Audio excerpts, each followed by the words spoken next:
Hey, salut tout le monde. Aujourd'hui, je vais vous parler d'un livre qui s'appelle Des fleurs pour Algernon. Mais avant de vous parler du livre, je vais surtout vous parler de l'auteur.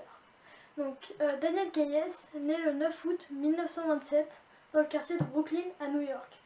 Et il décède le 15 juin 2014 à Boca Raton en Floride. Daniel Keyes était chercheur universitaire et auteur de romans. Il commençait à écrire en 1959 où il publia sa première nouvelle, Des fleurs pour Algernon. Et en 1966, il écrit un roman du même titre qui eut beaucoup de succès. Considéré comme un classique, en fait, Des fleurs pour Algernon a été traduit dans près de 30 pays et a été adapté au cinéma et au théâtre. Donc, ce récit raconte l'histoire de Charlie Gordon, 33 ans, attardé mental. Charlie gagne sa vie dans une boulangerie en tant qu'apprenti boulanger et il prend des cours d'écriture et de lecture à l'Institut Bickham. Charlie en fait a le corps d'un enfant, le cœur d'un adulte, mais le QI d'un enfant de 6 ans. Pour vous situer un peu dans le récit, je vais vous lire la première page. Compte rendu. Ah oui, le livre est écrit sous forme de compte rendu et de journal de bord. Donc c'est Charlie en fait qui raconte son histoire. 3 mars. Le docteur Strauss dit que je devrais écrire tout ce que je pense et que je me rappelle de tout ce qui m'arrive à partir de maintenant.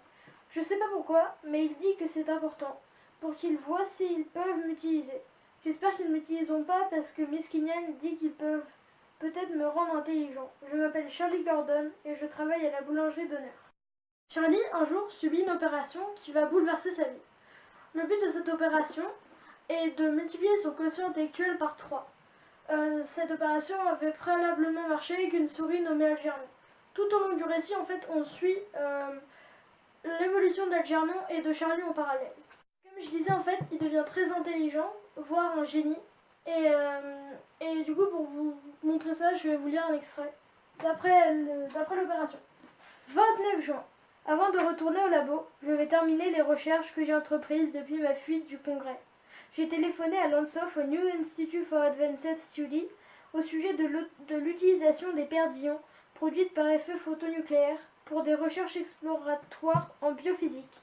Il a d'abord cru que j'étais un déséquilibré, mais après que je lui ai eu signalé les failles de son article dans le New Institute Journal, il m'a parlé pendant près d'1 heure au téléphone. Il veut que je vienne à son institut pour discuter de mes idées avec son groupe de recherche. Mais le temps passe et Charlie a beaucoup de mal à retrouver des relations stables et amicales comme il avait auparavant. Il est obsédé par la compréhension de sa vie antérieure et en fait cela va le pousser à revoir des scènes les plus traumatisantes de son enfance, dont les très mauvaises relations avec sa mère. Bon, mais en fait un jour Algernon montre des signes de faiblesse mentale et malheureusement Charlie sait que son destin est lié à celui d'Algernon. Donc il va entreprendre des recherches et essayer de trouver le problème. Bon, voilà pour les livres. Je vais maintenant vous dire ce que j'en pense. Donc, ce roman était initialement écrit en anglais d'Amérique. Mais grâce à son succès, comme je vous l'ai dit, il a été traduit dans près de 30 pays.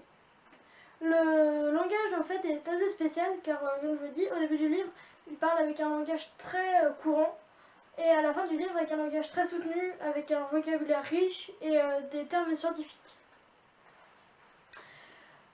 J'ai bien aimé l'histoire car en fait tout au long du récit il y a une sorte de suspense. On ne sait jamais si Charlie va s'en sortir, si jamais il va réussir à résoudre son problème. Sur les personnages aussi, j'ai bien aimé le côté attachant de Charlie grâce à son côté enfantin en fait au début du récit. On croit vraiment qu'en fait c'est un enfant qui écrit alors que c'est juste une personne de 33 ans qui écrit. C'est assez spécial.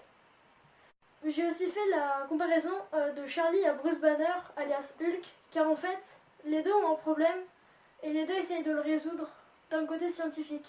En fait, même dans l'ensemble, j'ai essayé de faire la comparaison avec une sorte de surhomme, un super-héros en fait, qui aurait accumulé des facultés folles en vraiment peu de temps. En fait, ce roman fait réfléchir à l'intelligence, au lien en fait entre l'humanité et les connaissances. Est-ce qu'on est vraiment plus heureux quand on est intelligent en fait?